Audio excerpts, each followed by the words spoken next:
It was a superb game to watch. But Australia didn't do enough in that second half, Christy, to win it. And you did before half-time with the 23-5 lead. It's not a game that's black and white, is it? It's a game that's played in the grey a lot of the time, and it's those that can push the boundaries really, really well. If they win every game on Australian soil, that is something no other Lions team have done. So I think that he will pick a really strong side and want to do that. DSPN, the Devlin Sports Podcast Network. He's a great old mate. We welcome him back. Christy Doran from the Raw in Sydney, who was at the MCG on Saturday night for that fantastic test match. And it was a brilliant test match. Lions getting up over the Wallabies.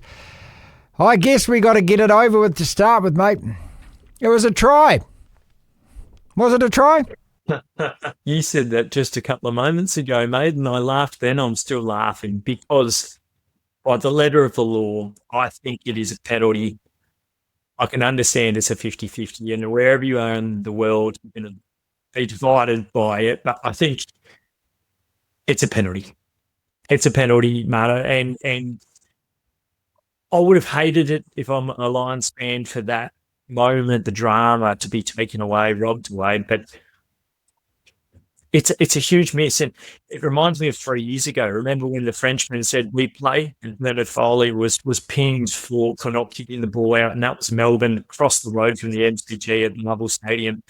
And this was another moment where the officials needed to show some guts, and they didn't. They decided we're going to allow for the moment, breathe, and unfortunately, it's yet another painful blow for Australian rugby, because despite the fact that I think it's the best game on Australian shores in a couple of decades, it's a moment the Wallabies needed to celebrate, Australian rugby needed, and they needed a decider here in Sydney this week, the Stadium Australia, the Olympic Stadium, to have 80,000 there with attention to the drama that ensues the decider needed. I get all that.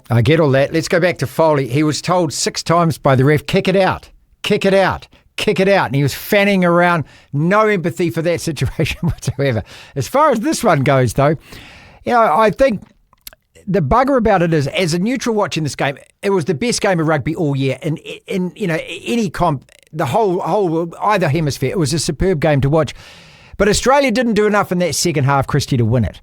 And you did before half-time with the 23-5 lead. The knock-on by Lynagh and conceding those 12 points was really costly. In the second half, they outscored you 2-0, just got a 3 points up on the board. So it's a shame to me that all the focus is on that, whereas I think on reflection, if you look at it, the Lions owned that second half. Yep, completely agree. And on the head, there was 2 big moments. The first being in the 30th minute, Tom Lynagh spilled that ball from Kingston Park. It allows, you know, all the momentum off, and fortunately from the Australian perspective, they score, and then Finn Russell hits a corner from a penalty, and they score again. All of a sudden, the 23-5 lead and taken away to 23-17. I think it's a smart decision by the Wallabies to go to 3 early in the second half. A bit more scoreboard pressure, but they didn't fire enough shots. When they did, unfortunately, the other key moment comes when Joseph Kustis-Whaley spills the ball, gets blindsided from behind after a big counter-attacking moment, and the Wallabies didn't take that. And they took those opportunities in the first half and then didn't in the second. Look, you can tell the impact as well that Skelton and Valetini made, which is just, you know, you bring 2 players in like that. I mean, they're just huge men, and what they could do. That was one bit of it. But talking to TJ a little bit earlier on as well, I just loved the cleverness of the play. I haven't seen a Wallabies side, just in terms of footwork, in terms of angles, in terms of just the slightest split-second pause, hesitation, and using that body momentum, all of these things to create gaps that previously they couldn't find. So all of that's a really big plus. And that's a side that if you can play like that, I mean, there's no reason why you can't go over there, put real pressure on the Springboks. There's no reason why, you know, you can't come in front toe-to-toe with the All Blacks if you can do that, and do that for that half and then do it for most of the next half.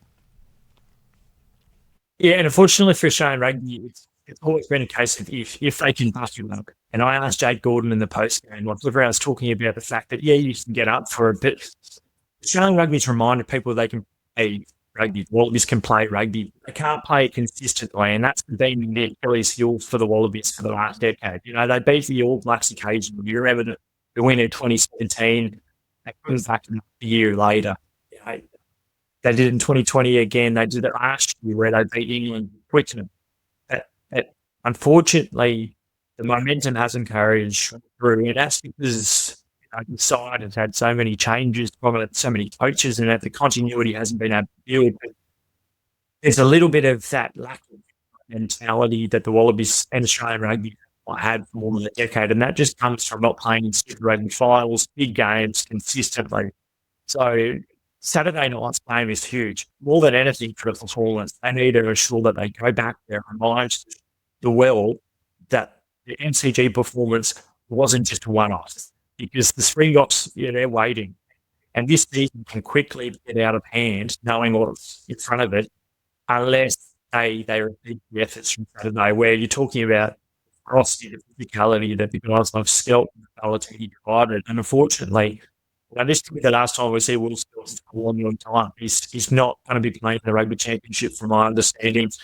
It's outside of that international window. And that's a big blow to only have a guy having absolutely something like that. It's the biggest forward in Aussie rugby. Yeah, and just the difference, one guy can make, and just the sheer size of the man. He did run out of gas. That's understandable. But I get from your perspective what it could have been. And building up to this third and final test, there's still plenty to play for. The Lions want to win every single match on this tour. They want to be the first team that wins every game. In 74, they drew a game. And I don't count the Argentina game in Dublin as part of this tour. If they win every game on Australian soil, that is something no other Lions team have done. So I think that he will pick a really strong side and want to do that.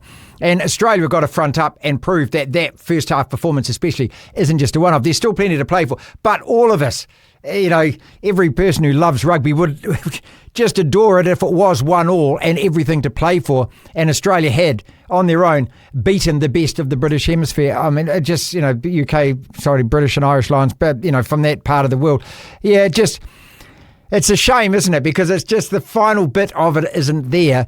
And it's a shame to me also. But if this was the All Blacks and we were on the receiving end of that call, mate, we would be going on about this like with 2007 and the Wayne Barnes forward pass. So I can understand it. Well, I think that's the case. And I said to someone on this morning that if this was the state of origin, you can guarantee this would have been a decider. They would have, it's obviously an Aussie product, but they would have ensured for a broadcast perspective just to get the excitement that in a 50-50 call, you opt for the one that hasn't got them into date. So obviously it's not state of origin, but it is a little bit of a blow. You're going to look throughout the pages this week and it's not going to have the same excitement. And that's the harsh reality of it, that people will know and they'll go there knowing that the series is done and dusted. So you're right, the Lions have opportunity to make history. Think about great teams of the past in any sport, the Invincibles or the Aussie cricket team either side of the century. The Lions have the ability, despite the fact they might not have those world-class players of past Lions editions, they have the opportunity to go down and become that so-called greatest Lions team. Yeah. What happens from here as far as this decision goes? Because Phil Waugh says he wants answers from World Rugby. He wants some authoritative voice on what it should have been. The thing with rugby these days is it's such a confusing sport. If that had have gone the Australian way, I wouldn't have had a problem with it. That's why I didn't have a problem with it being a try. I wouldn't have had a problem with it because that's the way rugby is. And as soon as the TMO gets it, it seems like it's, this is one of the frustrating things about this great game, isn't it? Is that those of us who've been seasoned watchers of this game for decades are sitting there going, well, I don't really know which way that call's going to go. And that's the great thing about rugby at times. It's not a game that's black and white, is it? It's a game that's played in the grey a lot of the time, and it's those that can push the boundaries really, really well.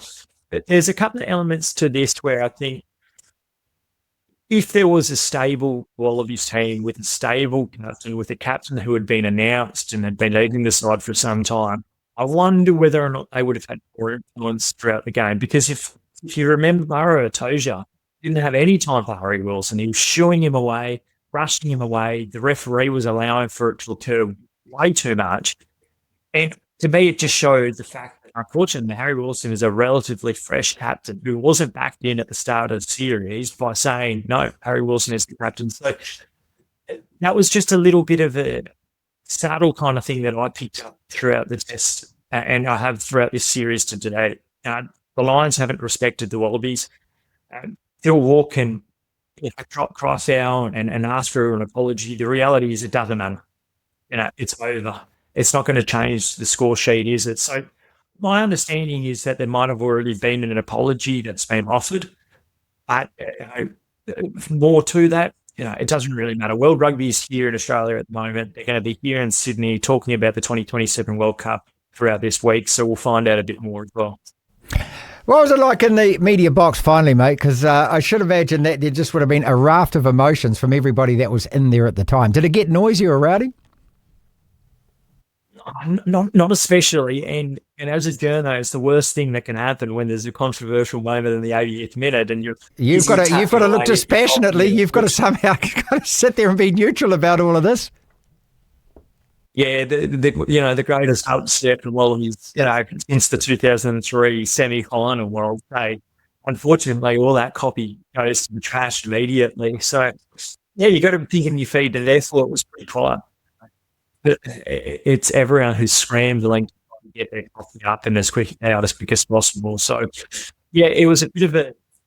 You go down to the press conference and you could just see the devastation. Harry Wilson looked as white as it goes, and short, and he very nearly crying throughout his press conference speech about how much it hurt. So that's how much it meant to this Wallabies team. And as a journo, you want to kind of be respectful around that. And I think there was a quietness throughout the repertoire. What would you say? Oh, well, mate, we were with you for 79 minutes. That's all I can say. Yeah, you've got to play a test match for 80 minutes. And that's been the Wallabies issue, hasn't it, for so long. The minutes before halftime and then generally the minutes before full time, and haven't been able to close it out. See you in the bled, pal. See you soon. Cheers. DSPN.